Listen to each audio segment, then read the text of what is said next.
সবাইকে নমস্কার। এখন আমি সাজেশন নিয়ে আলোচনা করব। তোমরা সাজেশনটা স্ক্রিনশট না করে পুরো আমার কথাটা ভালো করে শুনবে, তাহলে কি হবে, তোমাদের অনেকটা ক্লিয়ার হবে। আমি সাজেশনের সঙ্গে সঙ্গে প্রত্যেকটা প্রশ্ন নিজের মুখে বলে দিচ্ছি এবং কোনটা কিভাবে করতে হবে, কি করলে ভালো নাম্বার আসবে সেটাও বলে দিচ্ছি। কোন প্রশ্নটা করবে, কোনটা করবে না, কোন প্রশ্নটা গুরুত্ব দেবে, কোনটা গুরুত্ব দেবে না, সবই আমি এখানে বলে দিচ্ছি। তাই তোমরা পুরো ভিডিওটা মন দিয়ে শুনবে। এখন আসা যাক সাজেশানে। কোথাকার সাজেশান হচ্ছে কল্যাণী ইউনিভার্সিটি সেমিস্টার 5 সংস্কৃত অনার্সের ডিএসি 2 এর সাজেশান। এর আগে আমি আমার ভিডিওতে CC11, CC12 এবং ডিএসি 1 এর সাজেশান নিয়ে আলোচনা করেছি।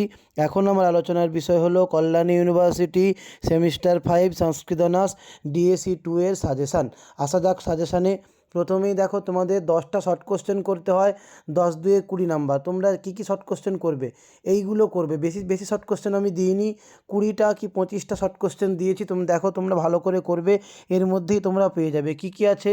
1 নম্বরে বৃহদারণ্যকোপনিষদি কতি অধ্যায়াः সন্তি তত্র কতি কাণ্ডানি ন বা অরে ভূতানাং কামায় কেনেদमुक्तम् অত্র অরে ইতি পদেন কো বুদ্ধ কিং নাম মননম যোগসূত্রেষু কতি পাদাः সन्ति কেচ তে যোগশব্দস্য কা ব্যুৎপত্তিः যোগসূত্রस्य প্রথমं সূত্রं কিমস্তি ক্রিয়াযোগः কতিবিধ কেচ তে কিং তাবৎ যোগাঙ্গানাं দ্বিতীয়म् অঙ্গম তस्य কতি ভেদাः কিং নাম ধ্যাनं যোগসূত্রस्य কস্মিन् পাদে ধ্যানলক্ষণं বর্ণিতমস্তি চিত্তবৃत्तीनां निरोधः कथं सम्भवति योगसूत्रानुसारेण लेख्यं गीतायाः कति अध्यायाः सन्ति अस्या द्वितीयाध्यायस्य नाम किं गीताशब्दस्य का व्युत्पत्तिः गीतायाः प्रवक्ता कः गीतायाः चतुर्थाध्यायस्य नाम किम् अस्मिन् अध्याये कति श्लोकाः सन्ति नियतं कुरु कर्म अत्र वक्ता किं वक्तुमिच्छत् न हि कश्चित् क्षणमपि तात्पर्यं विवृणोतु गीतानुसारेण के सर्वं किल्बिषयमुच्यन्ते के च पापमेव भुञ्जन्ते। एरपरे देखो, তোমরা 21 নম্বর প্রশ্নটা করবে। যোগসূত্রানুসারে নিয়মস্য কতি ভেদাः के च ते योगसूत्रानुसारेण चित्तप्रसादनं कथं भवति योगसूत्रम् आसनयोग यथा योगसूत्रम् आसनस्य नामानि लिख्यन्तां गीतायां कति श्लोकाः सन्ति अस्या तृतीयाध्यायस्य नाम किं गीतानुसारेण कथं कर्म अकर्मणो ज्यायः भुजते ते त्वघ पापा अत्र वक्ता किं वक्तुमिच्छत् ज्ञानयोगस्य स्वरूपं गीतायां कस्मिन् अध्याये वर्णिता। এই কটা শর্ট কোশ্চেন তোমরা রেডি করে যাও। এর মধ্যে আশা করি তোমরা সব শর্ট কোশ্চেনই পেয়ে যাবে। শর্ট কোশ্চেন তোমাদের 10টা করতে হবে, 20 নাম্বার। এরপরে আসা যাক, এরপরে 5 নাম্বারের প্রশ্ন তোমাদের 4টা করতে হবে, এখানেও 20।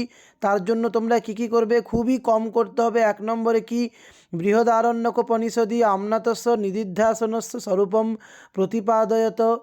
তারপরে দেখো, তোমাদের অনুবাদ পড়বে। বৃহদারণ্যকোপনিষদ থেকে কোনো একটা প্যাসেজ তুলে দিয়ে অনুবাদ পড়বে। তোমরা ওটা করতে পারো, বৃহদারণ্যকোপনিষদ প্র্যাকটিস করতে পারো। এছাড়া তোমরা আর কি করবে না, তত্র স্থিতৌ যত্নোভ্যাসঃ যোগসূত্রমিদং প্রপঞ্চয়। এরপরে আত্মনো বা অরে দর্শনেন শ্রবণেন বিদিতম ব্যাখ্যাতাম, এই লাইনটার ব্যাখ্যা করতে হবে। এরপরে যোগসূত্রানুসারে কো যমঃ তস্য কতি ভেদাः কে চ তে ভেদানাং স্বরূপম ভাষ্যদিশা আলোচ্যতাম। এরপরের প্রশ্ন, যোগসূত্রস্য প্রথমম সূত্রম কিম যোগশব্দস্য কো অর্থ যোগাঙ্গানি কানি। ব্যাস, এই কটা প্রশ্ন করলেই 1 2 3 4 5 6টা প্রশ্ন আমি দিয়েছি। এই 6টা প্রশ্ন ভালো করে করবে, এর মধ্যেই তোমরা প্রায় 5টা পেয়ে যেতে পারো। এরপরে তোমরা যেগুলো আমি কেটেছি সেগুলো 2-1টা দেখে যেতে পারো। যেমন ভক্তিযোগের স্বরূপ, ওটা তোমরা দেখতে পারো। ক্রিয়াযোগের স্বরূপ, যোগসূত্রানুসারে ক্রিয়াযোগের স্বরূপ, আর যোগসূত্রানুসারে মানবাচার পরিশুদ্ধ ভক্তিযোগোপযোগম প্রদর্শয়ত। এই দুটো প্রশ্ন একটু দেখতে পারো, তাহলে তোমরা এর মধ্যে অনায়াসেই 5টা পেয়ে যাবে। এই গেল 5 নাম্বারের প্রশ্ন। খুবই কম করতে হচ্ছে তোমাদের, আশা করি তোমরা অনায়াসেই এর মধ্যে পেয়ে যাবে। আর তোমরা একটু ফলো করবে যোগাঙ্গের যে অষ্টযোগাঙ্গ, সেইগুলো একটু ভালো করে যাবে। ওইটা করলে তোমরা লংও পেরে যাবে, আর ওখান থেকে 2-1টা শর্টও 5 নাম্বারের প্রশ্নও তোমরা পেয়ে যাবে। এরপরে আসা যাক লং কোশ্চেনের জন্য তোমরা কী কী করবে। লং কোশ্চেনে দেখো, প্রথম লং কোশ্চেন, অরে দর্শনেন শ্রবণেন মত্যা বিজ্ঞানে নেদম, এই লাইনটার কুত্র ইয় মুক্তি দৃশ্যতে, এই উক্তিটি কোথায় দেখা যায়। ক কসময় উপদিষ্টবান, কে কাকে উপদেশ দিয়েছিল। বক্তা আত্মোপলব্ধেহে যদ উপদিষ্টবান তৎ পর্যালোচয়ত। পরের প্রশ্ন, যোগসূত্রানুসারেণ যোগ শব্দস্য কো অর্থ। যোগাঙ্গানি কানি, যোগাঙ্গেষু যথাভিমতম যোগাঙ্গদ্বয়স্য রূপমুদ্ঘাটয়। এই প্রশ্নটার কথাই আমি বলেছিলাম, তোমরা অষ্টযোগাঙ্গ ভালো করে থাকবে, তাহলে দেখবে তোমরা ওখান থেকে লং কোশ্চেনও পেয়ে গেছো, 5 নম্বরের প্রশ্নও পেয়ে গেছো, শর্ট কোশ্চেনও পেয়ে গেছো অনেক। তাই অষ্টাঙ্গিক যোগটা তোমরা ভালো করে করবে। এরপরে ব্যাখ্যা থাকে তোমাদের, ব্যাখ্যার জন্য তোমরা কি করবে না, এই কটা ব্যাখ্যা তোমরা ফলো করে যাও, এর মধ্যে অনায়াসে একটা পেয়ে যাবে। যেমন এবং প্রবর্তিত চক্রম থেকে সজীবতী পর্যন্ত, আত্মা বা অরে দ্রষ্টব্য শ্রোতব্য মন্তব্য নিদিধ্যাসিতব্য, যদ যদাচরতি শ্রেষ্ঠ থেকে লোকস্তাদ অনুবর্ততে, অন্নাদ ভবন্তি ভূতানি পর্জন্যাদন্ন সম্ভব এইটি। এরপরে কর্মণ্যৈব হি সংসিদ্ধি থেকে কর্তুমর্হসি পর্যন্ত। এই কটা ব্যাখ্যা তোমরা, 5টা ব্যাখ্যা আমি দিয়েছি, এর মধ্যে তোমরা আশা করি একটা অনায়াসেই পেয়ে যাবে। এরপরে গুরুত্বপূর্ণ প্রশ্ন যেটা পরীক্ষায় আসবে, সেটা হলো গীতানুসারেণ জ্ঞানযোগস্য বিষয় সংক্ষেপেণ প্রতিপাদয়ত। আগের বারে কর্মযোগ চলে এসছে, এবারে তোমাদের জ্ঞানযোগের বিষয় প্রতিপাদ্য করতে 10 নম্বরের প্রশ্ন অবশ্যই দেবে। এই হলো তোমাদের 10 নম্বরের প্রশ্ন। এই কটা করলেই তোমরা দুটো অনায়াসেই পেয়ে যাচ্ছ। এক তোমরা ভালো করে ফলো করবে অষ্টযোগাঙ্গ, আর একটা হচ্ছে জ্ঞানযোগের বিষয়, আর এই ব্যাখ্যাগুলো করলে এখান থেকেই তোমরা প্রায় সব প্রশ্নই পরীক্ষায় কমন পেয়ে যাবে।